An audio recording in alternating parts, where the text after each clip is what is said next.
তাওরাত কিতাবের 400 জন পণ্ডিত, তাওরাত কিতাবের 400 জন পণ্ডিত ইয়ামেনের বাদশা তুব্বাই আউয়াল হিময়ারি, ওই বাদশার দরবারে তাওরাত কিতাবের 400 আলিম তারা থাকেন।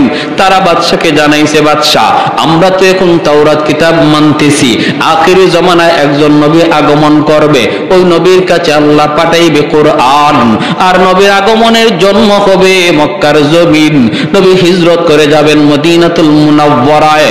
তাওরাত কিতাবের ভিতরে আমরা সব পেয়েছি। এইবার ইয়ামেনের বাদশা তুব্বাই আউয়াল হিময়ারি কয়, আমার মন চায় মক্কা দেখব, মদিনা দেখব, তোমরা আমাকে একটু মক্কা দেখাইবানি।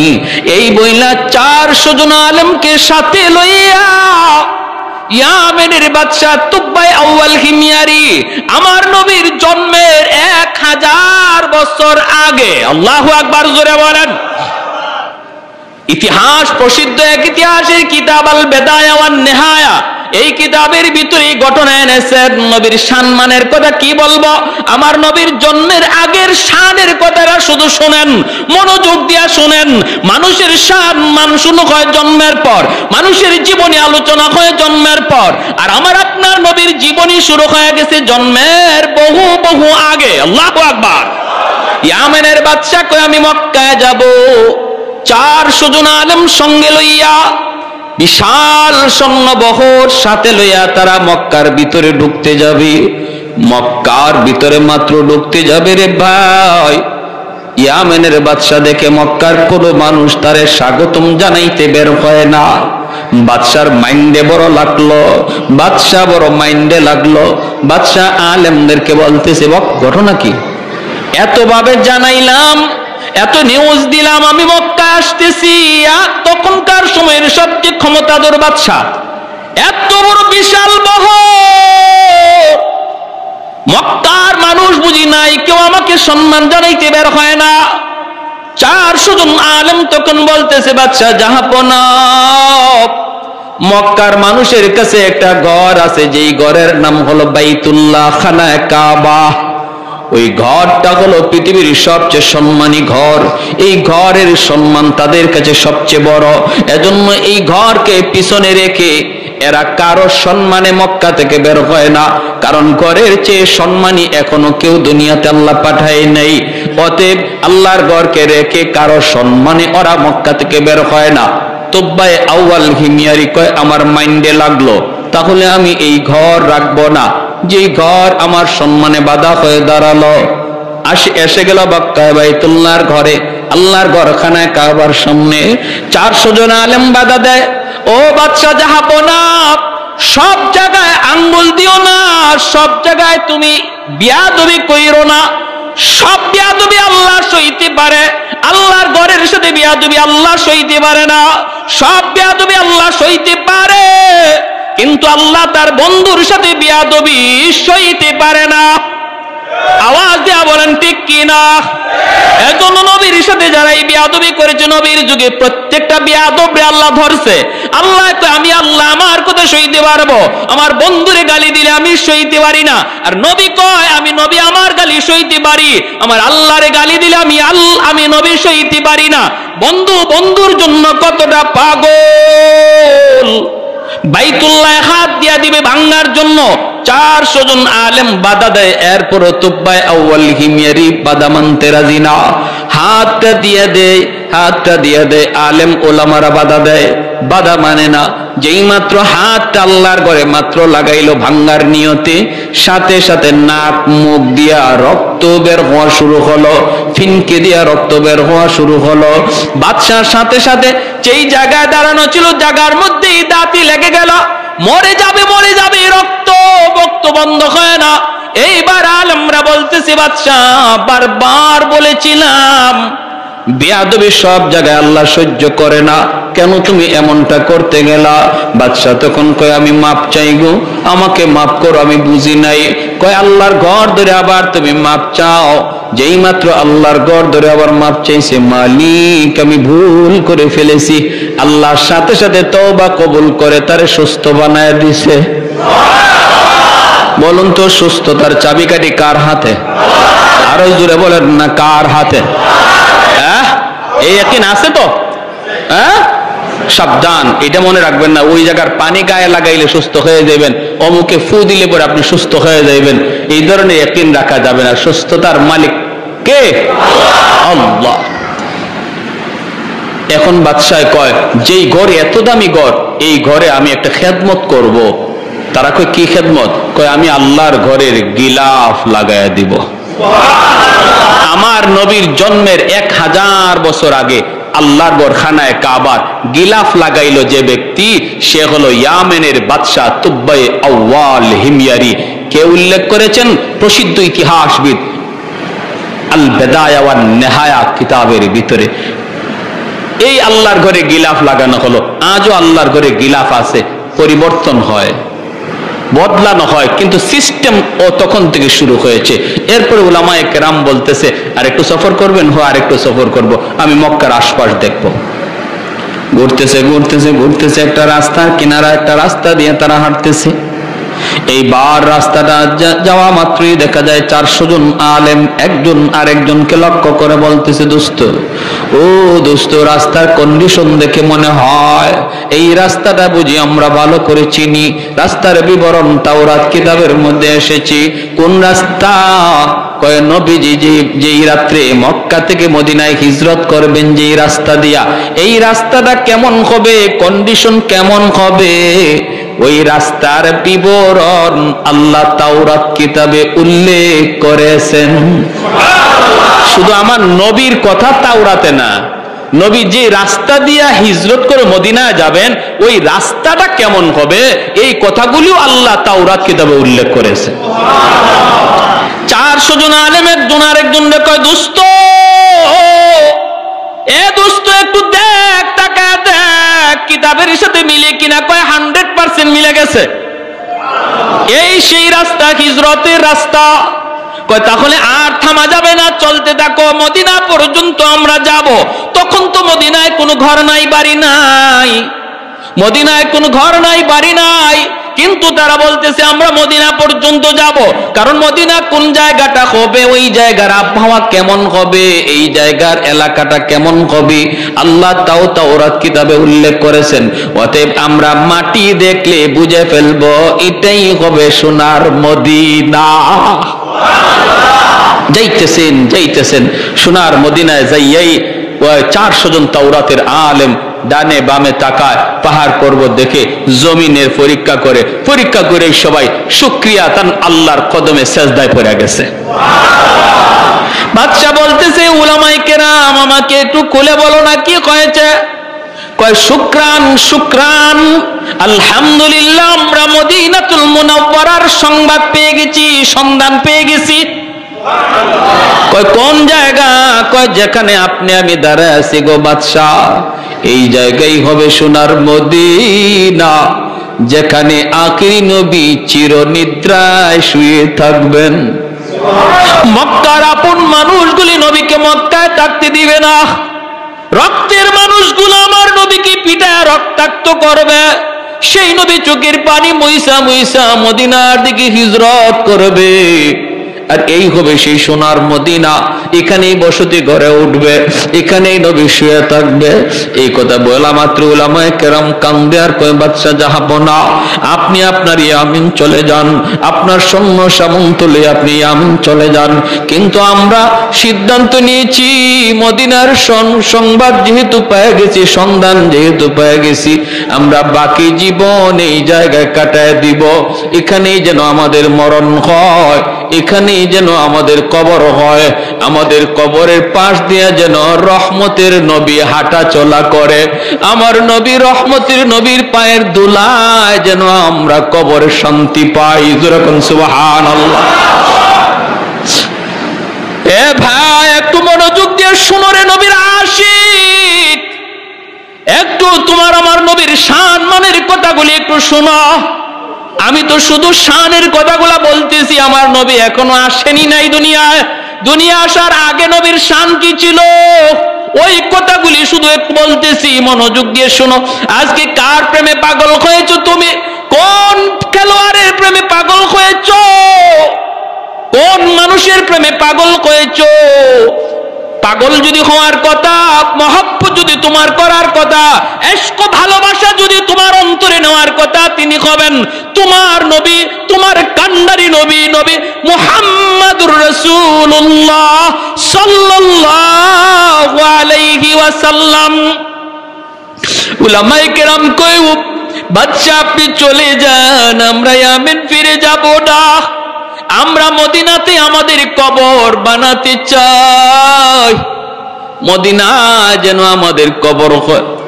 বাদশা বলতেছে, আমারও তো মন চায় আমার কবরটাও মদিনায় হোক, কিন্তু আমি তো ইয়ামেনের বাদশা, আমি যদি বাদশাহী যদি আমাকে ছাড়তেও হয়, কাউকে বুঝাইতে হবে, কি করব? আমি চলে যাই, তোমরা এখানে থাকো, আমি তোমাদের জন্য 400টা ঘর বানিয়ে দিয়ে যাই। বাদশাহ 400 জন আলেমের জন্য 400টা ঘর বানিয়ে দিল। একটা ঘর বাদশাহ আলাদা করে বানাইতেছে মনের মাধুরী দিয়া, এত সুন্দর করে বাদশাহ একটা ঘর বানাইতেছে। 400 জন আলেম ডাক দিয়া কই, বাদশাহ যাবো না, এই ঘরটা তুমি কার জন্য বানাও? এই ঘর তুমি কার জন্য বানাও? বাদশাহ চোখের পানি মুছে আর কয়, আমার রহমতের নবী যখন মক্কা থেকে মদিনায় হিজরত করবে, মদিনায় তোর কোনো বাবা থাকবে না, তার কোনো ভাই বোন আপন বলতে কেউ থাকবে না, মদিনায় তার কোনো ঘর থাকবে না, বাড়ি থাকবে না। মায়ার নবীর জন্য আমি তার জন্মের 1000 বছর আগে মদিনায় ঘর বানায়া দিয়া গেলাম, যেন হিজরত করে আমার নবী মদিনায় আসার পর কারো বাড়িতে যাইতে না হয়, কারো ঘরে ঢুকতে না হয়, নবী যেন নিজের ঘরে ঢুকতে পারে। এই ঘরটা মনের মাধুরী দিয়া বাদশা বানায় দেয়, আর ঘরটা তালা দিয়া চাবিটা আমির সাহেবের হাতে বুঝায় দেয়। বাদশা কান্দে, আমির সাহেব চাবিটা হাতে নেন, আপনার মৃত্যুর আগে আপনি আপনার চাবিটা আপনার ছেলেরে বুঝায় যাবেন, ছেলেরে বলবেন সে যেন তার ছেলের হাতে বুঝায় দিয়ে যায়, তারে বলবেন সে যেন বুঝায় যায়। এইভাবে এই চাবির প্রকৃত মালিক হলেন রহমতের নবী, মায়ার নবী। আর আমার একটা চিঠি, আমি চিঠিটাও দিয়া গেলাম, চিঠিটাও আমানত হিসেবে রাখবা, আমার নবীর হাতে যেন চিঠিটা যায় পৌঁছে। আমি সব চিঠি আর চাবি হাতে রাখলো। এ ভাই, আমার নবী 1000 বছর পরে নবী দুনিয়ায় আসলেন, নবী আস্তে আস্তে বড় হলেন, এরপরে নবী দাওয়াত দিলেন মক্কার মানুষগুলিকে, তারা কিছু মানলো কিছু মানলো না, নবীকে মক্কায় থাকতে দিল না, বের করে দিল। আমার নবী রাতের অন্ধকারে মক্কা ছেড়ে বের হয়ে চলে আসতেছেন। মক্কার কাছাকাছি আইসা নবী মক্কার দিকে তাকায় চোখের পানি ঝরায় নবী কান্দে আর কয়, এরে মক্কা, আমি তোমার কোলে ছোট থেকে বড় হয়েছি, আমি তোমার মাটিতে কত দৌড়াদৌড়ি করেছি, কত খেলাধুলা করেছি, আজকে আমার আপন মানুষগুলা আমাকে আমার জন্মভূমিতে থাকতে দিল না, আমার মায়ার মানুষগুলা, আমার রক্তের মানুষগুলা আমার মায়ার দেশে আমাকে থাকতে দিল না। নবী যখন চোখের পানি জোরে জোরে কান্দে, আল্লাহ পাক জিব্রাইলকে পাঠিয়ে দিয়েছে, জিব্রাইল আমার বন্ধুরে যা বলো আর যেন না কান্দে, আমি আল্লাহ সইতে পারি না। আমার বন্ধুরে যা বলো, আমি আল্লাহ ওয়াদা দিলাম জন্মভূমির দিকে তাকায় যেন বন্ধু চোখের পানি না জড়ায়। আমি জানি তার দেশের প্রতি, জন্মভূমির প্রতি বন্ধুর মায়া লাগতেছে, যায় তুমি সুসংবাদ দাও, অল্প দিনের ভিতরে আমি মদিনা থেকে আবার তার জন্মভূমিতে তারে ফিরাইয়া দিব। যা বলো বন্ধু যেন না কাঁদে, তার চোখের পানি আমি আল্লাহ সইতে পারি না। আল্লাহ নবী রহমতের নবী মক্কা আসলেন, নবীজি কুবা এলাকায় সর্বপ্রথম অবস্থান করলেন। এখন যে মসজিদে কুবা, এখানে নবী সর্বপ্রথম মসজিদ বানাইলেন। আর নবী ঘোষণা দিলেন, এই কুবা মসজিদে যে 2 রাকাত নামাজ পড়বে, আল্লাহ তারে কবুল একটা উমরা হজের সওয়াব দান করবেন। এই কুবা এলাকাটা হলো আমার নবীর বাবা আব্দুল্লাহর নানার বাড়ি। এই জায়গাটাতে আমার নবীর কিছু আত্মীয় স্বজন ছিল, এজন্য কুবা এলাকায় নবী সর্বপ্রথম অবস্থান করলেন, মসজিদ বানাইলেন। মদিনা থেকে মানুষ নবীকে সুস্বাগতম জানানোর জন্য কুবার দিকে রওনা দিছে, সবাই কুবার দিকে রওনা দিছে। এইদিকে ওই আমির সাহেবের হাতে ইয়ামেনের বাদশার দেওয়া যে চিটিয়ার চাবি ছিল, এই চিটিয়ার চাবি আমানত হিসাবে আস্তে আস্তে হাত পর হাত, এক হাত থেকে আরেক হাত হইতে হইতে সর্বশেষ আমির সাহেবের বংশের যেই লোকটার কাছে সর্বশেষ এই চিটিয়ার চাবি এসে পৌঁছলো, তার নাম হলো আবু আইয়ুব আনসারী রাদিয়াল্লাহু আনহু। সর্বশেষ এই চিটিয়ার চাবি হযরত আবু আইয়ুব আনসারী রাদিয়াল্লাহু তাআলা আনহুর হাতে এই চিটিয়ার চাবি এসে পৌঁছলো। মদিনার মানুষজন কুবার দিকে যায়, মানুষেরা কয় আবু আইয়ুব তুমি কি যাইবা না নবীকে আগে আনতে? আবু আইয়ুব আনসারী কয় তোমরা যাও, আমি একটা ঘর মোছামুছি করতেছি, পরিষ্কার করতেছি। বলে ঘর কার ঘর? কয় বুঝবা সব পরে সব তোমরা জানবা, তোমরা যাও। আমার মন বলে তোমরা নবীকে যে খুঁজে তালাশ করো, আর আমার নবী আমাকে খুঁজতে এখানে আসবে। আমার মন বলে মায়ার নবী আমাকে খুঁজতে এখানে আসবে, কারণ আমার আল্লাহ অবশ্যই তার বন্ধুকে জানায় দিছে, বন্ধু তোমার ঘর রেডি আছে, এখন ওই ঘরের তালা কেউ খুলে না, সবার আগে তুমি দেয়া তালা খুলবা। আল্লাহ নবী রহমতের নবীর কাছে মদিনার মানুষজন যা বলতেছে, নবী গো আমার বাড়িতে আপনি আগে উঠুন। ওগো নবী আমার অতটা বাড়ি আছে, এতটা ঘর আছে, থাকার কোনো সমস্যা নাই। আল্লাহ নবীকে যার যার বাড়িতে নেওয়ার জন্য সবাই পাগল পারা হয়ে গেল। মায়ার নবী দয়ার নবী তখন বলতেছেন আমি কার বাড়িতে থাকবো, কার বাড়িতে উঠবো আমি জানি না, আমি কোথায় যাব এটা জানেন আমার আল্লাহ জানে। আমার উটনি, আমি যেই উটের উপরে সওয়ার হয়েছে এই উট জানে আমার ঠিকানা কোথায় হবে। আল্লাহু আকবার। कौनैन मुख्तार खुदा तुमको बनाया, कौनैन मुख्तार खुदा तुमको बनाया, उम्मत का निगाहबान खुदा तुमको बनाया, उम्मत का निगाहबान खुदा तुमको बनाया। मौला मेरा आका मेरा रहमत की नबी है, ताजदार मदीना है तुम्हारे अरबी है, ताजदार मदीना है तुम्हारे अरबी है। अशजार ने देते हैं नबूवत के शहादत, तशकीक कमर में है तो अंगुल की इशारात। আমার নবীর আঙ্গুলের ইশারায় চাঁদ দুই টুকরা ওইছে না ওইছে না?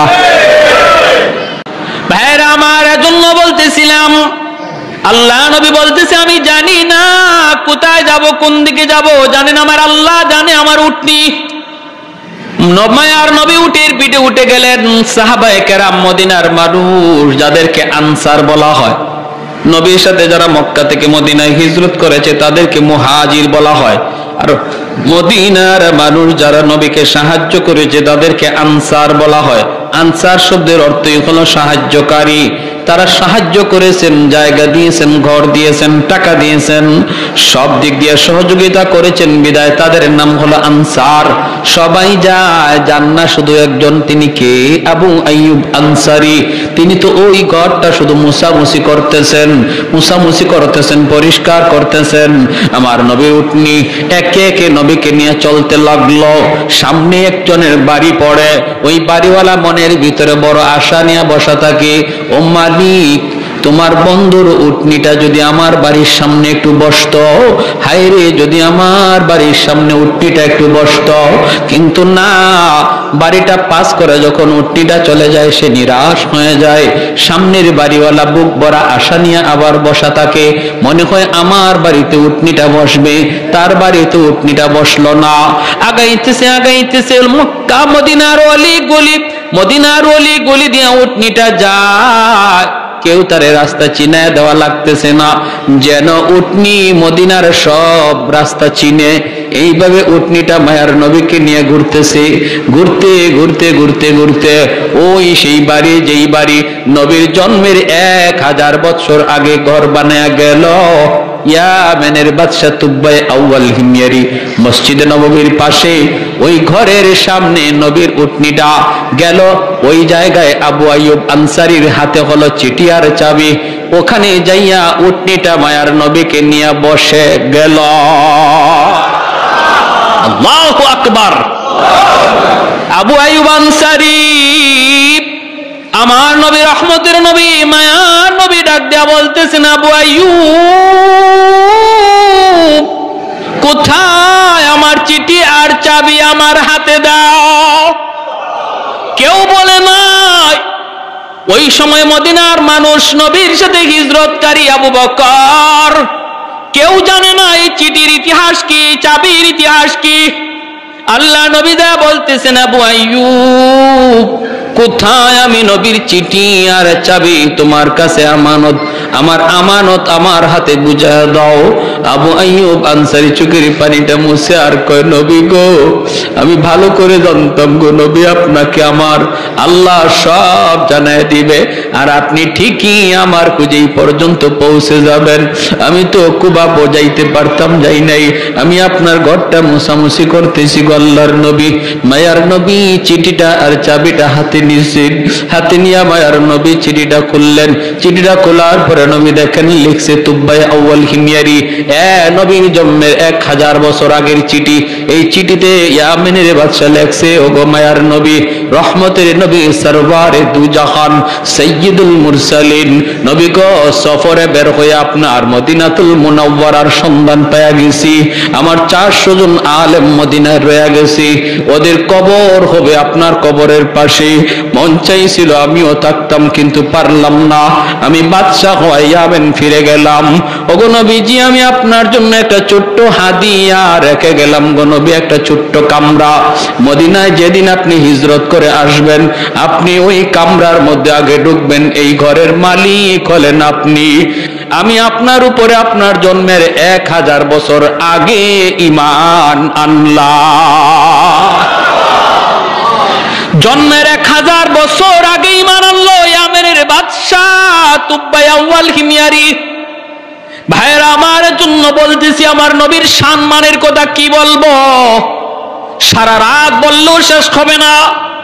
মায়ার নবী, দয়ার নবী জন্মগ্রহণ করলেন।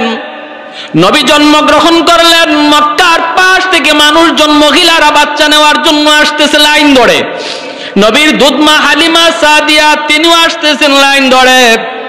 বান্ধবীদের সাথে হালিমা সাদিয়ার উটনিটা কোনোভাবেই সাথে পাল্লা দিয়া পারে না, কারণ হালিমা সাদিয়ার উটনিটা বড় দুর্বল। আল্লাহর নবী, রহমতের নবী, মার কুলে জন্মের আগে তো নবী বাবা হারাইলেন। আমার নবী তো এতিম। হালিমা সাদিয়া বান্ধবীদের সাথে পাল্লা দিয়া পারলেন না, ওরা আগে চলে আসলো, কারণ উট ছিল তার বড় দুর্বল, হাঁটতে পারে না। বান্ধবীরা আগে আইসা একে একে ভালো ভালো ঘর থেকে বাচ্চাগুলি টাকার বিনিময়ে নিয়ে গেল। আমার নবীর দরজার সামনে যা হাজির হয়, হাজির হয়ে কয়, বাচ্চা আসেনি? নবীর মা আমেনা কয়, আছে তো। কয়, বাবা আসেনি? নবীর আম্মা চোখের পানিটা মুছে আর কয়, না, আমার সন্তানের বাবা নাই, আমার সন্তান মুহাম্মদ ইয়েতিম, আমার সন্তান আব্বাকে ডাক দিতে পারে না। বাবা ডাক দেওয়ার ভিতরে কত মজা আমার নবী জানে না, আব্বু ডাকটার মধ্যে কত মজা আমার নবী জানেন না। কয়, না না, এতিম সন্তান নেওয়া যাবে না, নাইলে আমরা বকশিশ বেশি পাবো না। মহিলারা একে একে চলে গেল, কেউ নবীকে নিল না। হালিমা সাদিয়া সবার পরে মক্কায় ঢুকলেন। সবাই তো ভালো ভালো ঘর থেকে বাচ্চা নিয়ে গেছে। হালিমা সাদিয়ার ভাগ্য, আমার নবীর দরজায় তারে নিয়ে আসছে। হালিমা সাদিয়া দরজার সামনে আইসা বলতেছে, বাচ্চা আসেনি? নবীর আম্মা কাঁদেন আর বলেন, আমার সন্তানের তো বাবা নাই। আছে তো বাচ্চা, বাবা নাই, এতিম, তুমি নিবানি।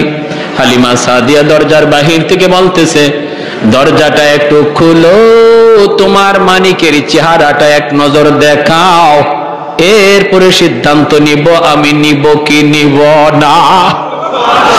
দরজাটা খোলার পর আমার নবীর চেহারাটা দেখা মাত্রই হালিমা সাদিয়া আল্লাহু আকবার বলে আওয়াজ দিয়া উঠলেন। আল্লাহু আকবার। হালিমা সাদিয়া কই গো, আমি না, আমি হালিমা যে জীবনে কত সুন্দর সন্তান দেখেছি, এত সুন্দর বালক আমি জীবনে কোনোদিন দেখি নাই।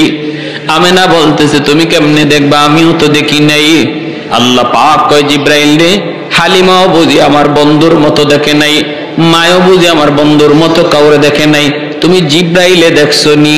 জিব্রাইল কয় আল্লাহ, পৃথিবীর পূর্ব থেকে পশ্চিম, উত্তর থেকে দক্ষিণ, তামাম দুনিয়া আমি জিব্রাইল সফর করেছি। কসম খোদার মালিক, তোমার বন্ধুর মতো দ্বিতীয় আরেকজন সুন্দর আমি পৃথিবীর কোথাও পাই না। আল্লাহ পাক কয় জিব্রাইল তুমি কেমনে দেখবা, আমিনা কেমনে দেখবে, হালিমাও কেমনে দেখবে? আমি আল্লাহ কি বলি শুনো, আমি তো খালিক, আমি তো মালিক, আমি তো মানুষ বানাই। আমি আল্লাহ বলতেছি আমার বন্ধুর মতো দ্বিতীয় আরেকজন পৃথিবীতে আমি অতীতে বানাই নাই, ভবিষ্যতেও বানাবো না। সুবহানাল্লাহ। মা আহসানা মিনকা লাম তারাকাতু আইনি ওয়া আজমালা মিনকা লাম তালিদিন নিসাউ খুলিকতা মুবাররাআম মিন কুল্লি আইবিন কাআন্নাকা খুলিকতা কামা তাশাউ। এজন্য হযরত হাসান রাদিয়াল্লাহু তাআলা আনহু বলতেন, ওগো নবী আপনার মতো এত সুন্দর কোন চোখ কোনদিন দেখে নাই, আপনার মতো এত সুন্দর কোন সন্তান পৃথিবীর মা জন্ম দেয় নাই। ওগো নবী আপনার চেহারার দিকে তাকাইলে মনে হয় আল্লাহ আপনারে জিগায়া জিগায়া বানাইছে। আল্লাহ আপনার চেহারা বানাইবার সময় যেন আপনারে জিজ্ঞেস করেছে, বন্ধু আমার তোমার চেহারা আমি আল্লাহ বানাবো, বন্ধু কেমনে বানাইলে তুমি খুশি একটু বলো। ওগো নবীজি আপনার চোখ বানানোর সময় যেন আল্লাহ আপনাকে জিজ্ঞেস করেছে, বন্ধু কেমন চোখ তোমারে দিলে তুমি খুশি হও। নবী গো আপনি যেভাবে চাইছেন যেন আল্লাহ আপনাকে এমন চক্ষুটাই দান করেছে। আপনার প্রতিটা অঙ্গের দিকে তাকাইলে মনে হয় আপনার মর্জি মতো আল্লাহ আপনারে বানাইছে, আর আমাদেরকে বানাইছে আল্লাহ তার নিজের মর্জি মতো, আর আপনারে বানাইছে যেন আল্লাহ আপনার মর্জি মতো। আমারে আপনারে যদি আল্লাহ কইতো তুমি আব্দুর রহিম আব্দুল করিম তোমার চোখ কেমনে বানাবো, তোমার চোখটা কেমনে বানাইলে তুমি খুশি, আপনি তো কি কইতেন? আমি হইলে কইতাম আল্লাহ হরিণের মতো ডাগর ডাগর চোখ। বিভিন্ন কবিরা দেখবেন কবিতার মধ্যে তার প্রেমিকার কত গল্প করে, কত প্রশংসা করে, করতে করতে জানো আমার মাহবুবার চোখটা কেমন ছিল, হরিণীর মতো ডাগর ডাগর চোখ। তারপরে নাকটা ছিল খুব ধারালো, চুলগুলি ছিল এমন, তারপরে এমন কত প্রশংসা চেহারার। হযরত হাসান রাদিয়াল্লাহু তাআলা নবীজির একজন প্রসিদ্ধ সাহাবী, তিনি বহুত বড় কবি ছিলেন। তিনি বলতেছেন খুলিকতা মুবাররাআম মিন কুল্লি আইবিন কাআন্নাকা খুলিকতা কামা তাশাউ। এতটা নিখুঁত ভাবে আল্লাহ আপনারে বানাইছে গো নবী, আপনার দিকে তাকাইলে মনে হয় আপনার মর্জি মতো আল্লাহ আপনারে বানাইছে। যেটা যেভাবে বানাইতে কইছেন আল্লাহরে, আল্লাহ যেন এইভাবে আপনারে বানাই দিছে। সুবহানাল্লাহ। এজন্য আল্লাহ বলে জিব্রাইল আমার বন্ধুর মতো সুন্দর আরেকজন পাইবা কোত্থেকে? আমি বানাইলে তো পাইবা, আমি তো বানাই নাই, আমি আল্লাহ তো বানাই নাই, পাবা কোত্থেকে? সুবহানাল্লাহ। এজন্য নবীকে কোলে নিয়ে হালিমা সাদিয়া উটের পিটাইয়া বসছেন, আমার কিচ্ছু লাগবে না, আমি বাচ্চা লয়ে যাই। চেহারায় কয় অনেক কিছু, চেহারায় কয় বহুত নিয়ামত, চেহারায় কয় বহুত বরকতি বাচ্চা, বহুত বরকতি বাচ্চা। হালিমা সাদিয়ার স্বামী উটের পিঠে বসা, গিয়ে নিয়ে উঠছে পরে হালিমা সাদিয়ার স্বামী বলতেছে, হালিমা গো কিছু পাইছো? হালিমা সাদিয়া বলতেছেন, স্বামী গো চেহারা দেখো, কিছু না, চেহারায় মনে হয় আমরা সব পায়া গেছি, চেহারায় বোঝা যায় আমরা সব পায়া গেছি। আল্লাহ নবীকে কোলে নিয়ে হালিমা সাদিয়া উটের পিছে বসছেন, আর সামনে বসছেন তার স্বামী। এবার স্বামী উটকে পিটাইতেছেন। খাসাইসুল কুবরা নামক কিতাবের ভিতরে লিখেন আল্লামা জালালউদ্দিন সৈয়দী রহমতুল্লাহ আলাইহি, পিঠে চাবুক দিছেন, উঠে চল বাড়ি যাব, বাচ্চা তো পায়ে গেছে। উট নড়ে না, চড়ে না, লড়েও না, পিটা খায় উঠে, কথা কয় না, আরো পিটায়, উট নড়ে না, চড়ে না। এইবার হালিমা সাদিয়া অবাক, স্বামী অবাক, ঘটনা কি? উট নড়ে না, চড়ে না, বসছে যে আর উঠেই না। এইবার উট আল্লাহর কাছে তার জবান চায়, জবান উঠে আল্লাহর কাছে জবান চায়, মালিক আমি তো হায়ওয়ান, তুমি আমার জবান দেও নাই, এতে আমার কোনো বাধা নাই, আপত্তি নাই, কোনো অভিযোগও নাই। মালিক তোমার মর্জি, কিন্তু আল্লাহ এই মুহূর্তে আমার একটু জবান খুলে দাও, আমি আমার মালিকের সাথে একটু কথা বলবো। কেন আমি উট হাঁটতেছি না, নড়তেছি না? সাথে সাথে আল্লাহ উটের জবান খুলে দিয়েছে। উট ডাক দেয়া কয়, মালিক আমারে যতই মারো, যতই পিটাও, আমি কিন্তু নড়বো না, হাঁটবো না। কারণ তোমার পিছনে যে বসছে, তোমার বিবি যারে কুলে নিয়ে বসছে, তুমি তারে না চিনলেও আমি উট তারে চিনে ফেলেছি। আমি উট তারে চিনে ফেলেছি। ইনি রহমতের নবী সাইয়্যিদুল মুরসালিন। উনার খাতিরে আল্লাহ কায়নাত বানাইছে, আমারে বানাইছে, তোমারে বানাইছে। ওই রহমতের নবী যদি তোমার পিছনে বসে, বেয়াদবি হয়, বেয়াদবি হয়। আমার রহমতের নবীর আগে বসাও, তুমি পিছনে যাও। আমাকে মারা লাগবে না, আঘাত করা লাগবে না, আমি দ্রুত দৌড়াইতে থাকবো।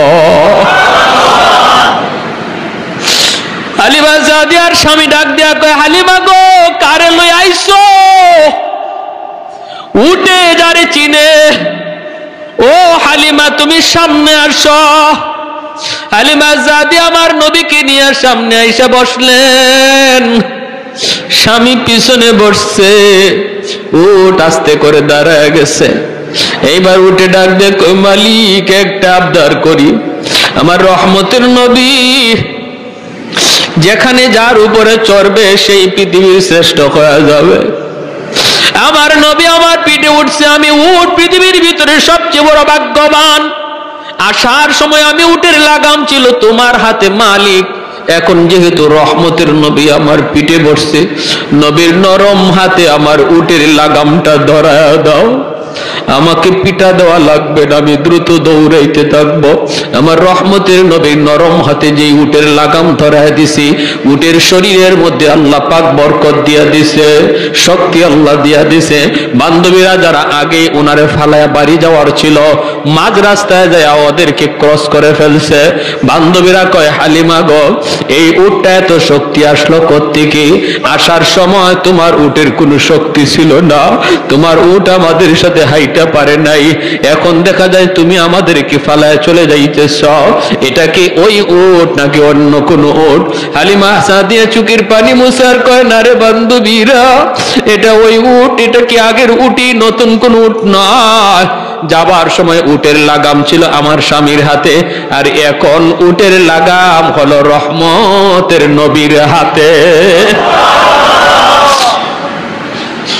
शाफ़िअ रूज़ जज़ा व ज़ा ख़तीबे अंबिया, शाफ़िअ रूज़ जज़ा व ज़ा ख़तीबे अंबिया, साहिब हौज़ लिवाज़िल ले खुदा रूज़ अतीद, साहिब हौज़ लिवाज़िल ले खुदा रूज़ अतीद, साहिब असरार ऊना मुझसे अकबर बरमला, इल्मे उ अज अव्वलिनो आखिरी अंदर मजीद, रहमतुल लिल आलमी खंदश खुदावंद करीम, खल्को खुल्को कौलो फ़ेलो हदियो सिमते उ हमीद। जोरे बोली अल्लाहु अकबर। ওই নবী এখনো রওজায় শুয়ে শুয়ে আমার আপনার জন্য আল্লাহর কাছে কাঁদতেছে। উম্মতের প্রতিটা হরকত, প্রতিটা আওয়াজ, প্রতিটা নড়াচড়া, প্রতিটা কাজ, খবরগুলি আল্লাহ ফেরেশতার মাধ্যমে নবীর কাছে পৌঁছাইতেছে। আমরা এখানে বসে আজকে নবীর আলোচনা করতেছি, আল্লাহ ফেরেশতার মাধ্যমে নবীর কাছে পৌঁছাইতেছে। জোরে কোন সুবহানাল্লাহ। যখনই আল্লাহর নবীর কাছে এই খবর যায়, নবী গো, আপনার উম্মত আপনার আদর্শ ছেড়ে দিছে, আপনার সুন্নত ছেড়ে দিছে, তার চেহারা দেখলে আপনার উম্মত যে বোঝা যায় না, তার কাজ দেখলে আপনার উম্মত যে চেনা যায় না। ওগো নবী, ওরা তো আজকে ইহুদ খ্রিস্টানদের কালচার নিয়ে নিছে। তখন রহমতের নবী রওজায় শুয়া শুয়া চোখের পানি ঝরায় ঝরায় কান্দে, উম্মত আমি নবী তোমার জন্য উহুদের ময়দানে দান শহীদ করেছিলাম। আমি নবী তোমার জন্যই আবু জাহেলের হাতে আঘাত খেয়ে